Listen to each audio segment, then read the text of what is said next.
नवाब इफ्तिखार बड़ी बेचैनी और इज़्तिराब के आलम में शानदार अंदाज में सजे हुए कमरे में टहल रहा था। उसके चेहरे पर भी शदीद परेशानी के तसरात नुमायां थे। वो बार बार इस तरह मुड़कर मेज पर रखे हुए फोन की तरफ देखता जैसे उसे किसी की कॉल का इंतजार हो, लेकिन कॉल आ ही नहीं रही थी और नवाब इफ्तिखार मायूस होकर दोबारा टहलना शुरू कर देता था। फिर कुछ देर बाद अचानक फोन की घंटी बज उठी और नवाब इफ्तिखार ने झपट कर रिसीवर उठा लिया। यस, नवाब इफ्तिखार ने कहा। मर्फी बोल रहा हूं जनाब, दूसरी तरफ से एक मुअद्दबाना आवाज सुनाई दी। हाँ, क्या रिपोर्ट है, जल्दी बताओ। मैं इंतहाई शिद्दत से तुम्हारी रिपोर्ट का इंतजार कर रहा था, नवाब इफ्तिखार ने गुस्सीले लहजे में कहा।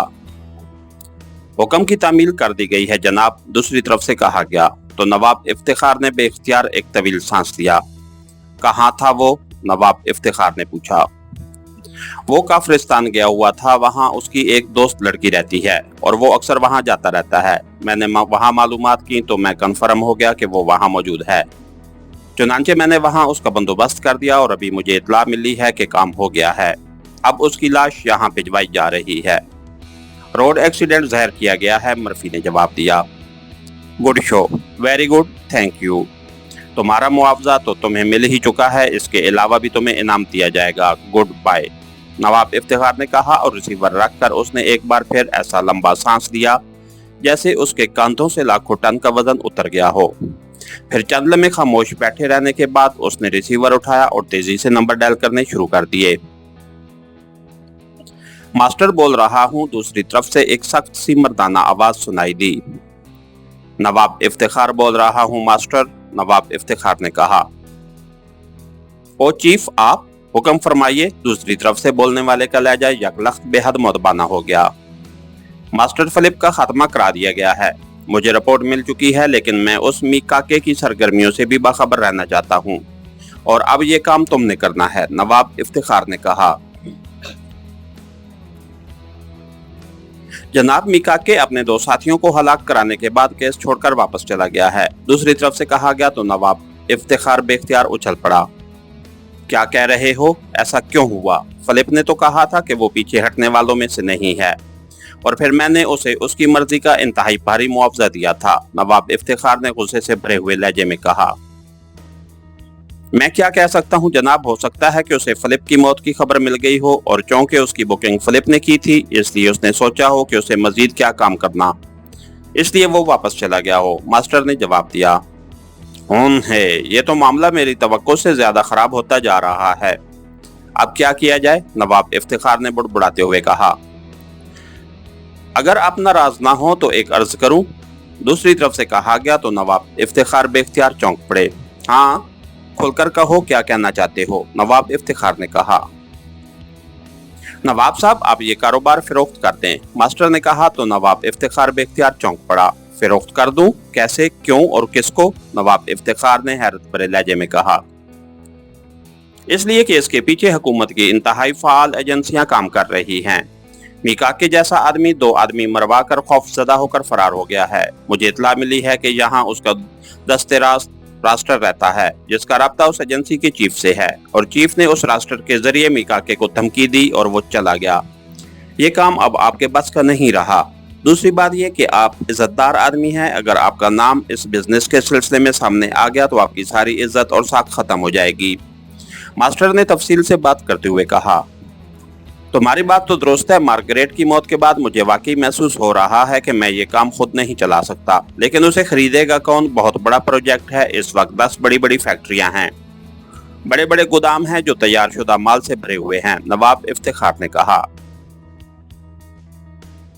जनाब, सौदा तो हो सकता है, अगर आप चाहें तो यहाँ एक बहुत बड़ा सिंडिकेट है, उसके चीफ से मेरे तल्लुकात हैं।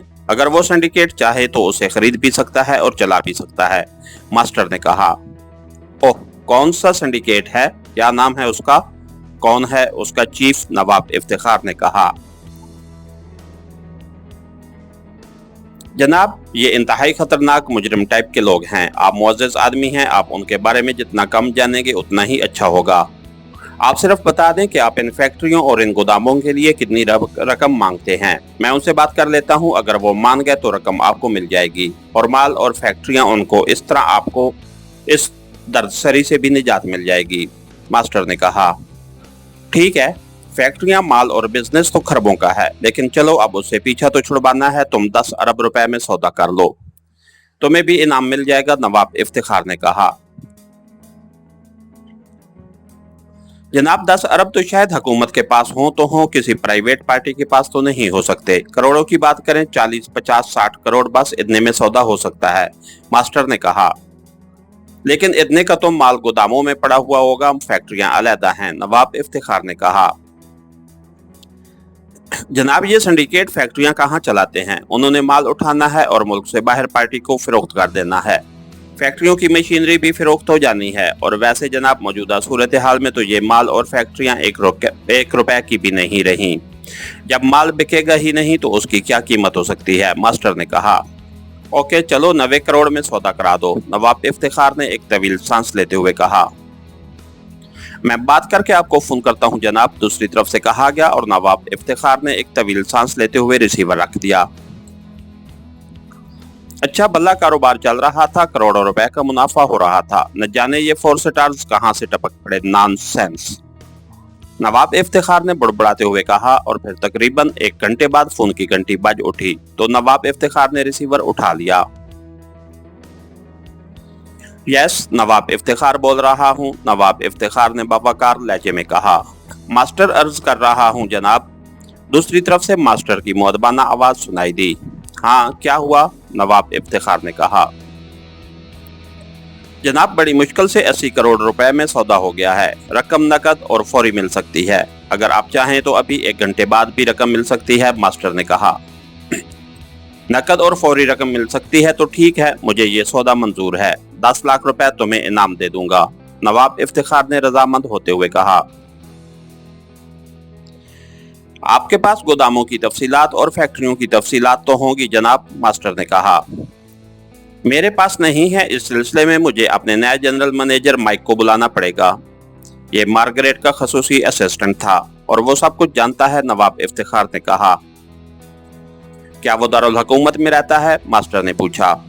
हाँ, यहाँ बाकायदा एक कमर्शियल प्लाजा में ऑफिस कैंप किया गया है, जो बज़ाहिर तो अद्वियात सप्लाई करने का इदारा है, लेकिन दरअसल उसके जरिए ही ये सारा काम होता है।